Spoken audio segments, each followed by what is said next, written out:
Hi guys, it's Kelly. I'm Evie's mom, and I'm here every Friday in April to talk about autism and how it has affected us and our Evie, and hopefully we can spread some awareness and acceptance to others. So today I really want to talk about autism doesn't have a look. You can't look at someone and know that they have autism. It is truly an invisible disability, which makes things really hard because, people that are approaching somebody with autism, obviously, if you don't know how to respond to that person when something comes up or happens that you weren't expecting, which for us with Evie is like all the time. So when she was little, some of the behaviors that she exhibited, she was very specific and intentional in her play to a point where it would drive her to not participate in other things. So if we were on the playground, she had to go up one thing and over and across and down and do it in a loop every time the same way. And then when the loop was broken, like by someone asking to play or by us asking to leave, it was a huge problem and then caused meltdowns for her. She had to, turn her toys facing a certain direction, or she was always very interested in opening and closing doors. And not like a certain number of times, just doing that repetitive behavior. Again, the tantrums though were epic. She was like a professional protester. She laid on the floor and made it known to everyone that she was not having it. And she did that even at an age when you wouldn't expect that. So for somebody, if you're grocery shopping or you see somebody out in public and they have a kid who's even 4, 5, 6 years old and they're tantruming as if they're a toddler, that could be a sign of something. The behaviors were really difficult, and the maturity level, Evie was very behind her peers in that respect. So that might be a sign that something more is going on there. Also, not responding to her surroundings appropriately. So most kids see something and have a fear of cars and parking lots or, things like this, right? She had no fear of anything. She had to be taught to fear things, which was scary and dangerous. Danger was her middle name for a while.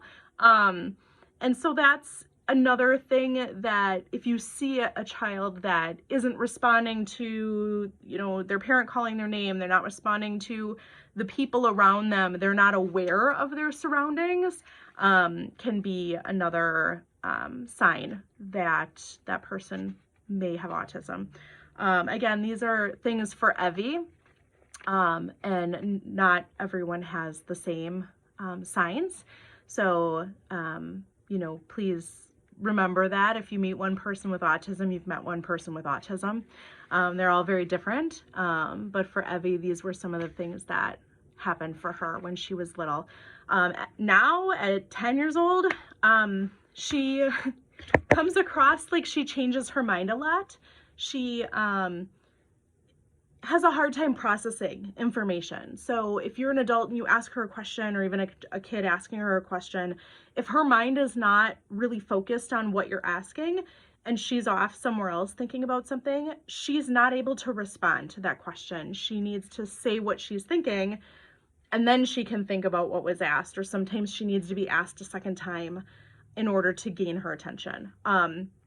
Lack of interest in conversation, unless it's something that is a high interest topic for her, like animals or the environment, or apparently history she's really into right now.